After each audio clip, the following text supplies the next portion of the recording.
আসসালামু আলাইকুম। কিছু কথা বলবো, দেখবেন মিলে কিনা। আগেকার মানুষ তাদের জবান ছিল এক, কিন্তু এখনকার মানুষের জবান এক না। এখন শুধু লোক দেখানো, এবাদত বেশি আছে, ইমানদার কম। এর প্রমাণ, আগে মানুষ জবানে দিলে লক্ষ টাকা তুমি বেমানি করে নাই, আর এখনকার মানুষ স্ট্যাম্প করে ডকুমেন্টস করে দিলেও বেমানি করে। আগে মানুষ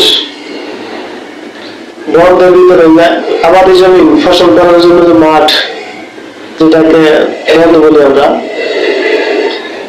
এটার ভিতরে আইল বা বাতর যে পড়ে, এটা অনেক বড় ছিল, স্বার্থপরতা ছিল না অতটা। আর আমাদের এই সময়ে এখন আইল বা বাতর দিয়ে মানুষ হেঁটে যাওয়ার মতো না, কারণ স্বার্থপরতা বেশি এখন। যদিও এই মানুষ জাতি শুধু ইনকাম করার পরে খায়,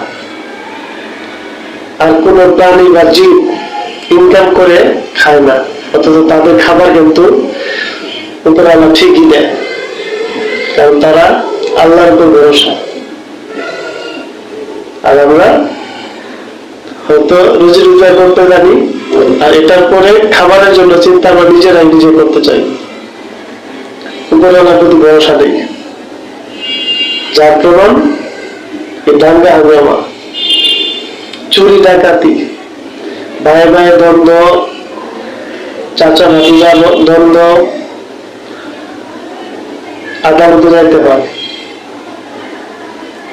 আর এটা আগের মানুষের কিছুটা ভুলা ছিল, তারা হয়তো কিছু বন্টন এইভাবে করে নাই। যদি স্টেট কাট করতো, লিখিত সিস্টেমে করতো, তাহলে হয়তো এত মানুষ এখনকার এই প্রভাবটা পড়তো না যে আদালতে যায় মামলা করে পরে এটা সমাধান করতে হয়। ওরা হয়তো জানতো যে আমাদের মতো হয়তো তারাও নিঃস্বার্থ থাকবে, কিন্তু তা না। আমরা স্বার্থের জন্য সব করতে জানি, এর জন্য ওই বাতল দিয়ে বা আইল দিয়ে মানুষ হাইতে দেওয়ার মতো উপযুক্ত রাখি না, কিন্তু তারা পারবে। তাই বলি, এখন আমরা যারা আছি সবটা কাজ এমন ভাবে করা উচিত যাতে আমাদের পরবর্তী প্রজন্মে এই খারাপ প্রভাবটা তাদের মধ্যে না পড়ে। যদি সবকিছু স্টেট কার্ড থাকে, তাহলে হয়তো আর এই জ্ঞানগুলো থাকবে না।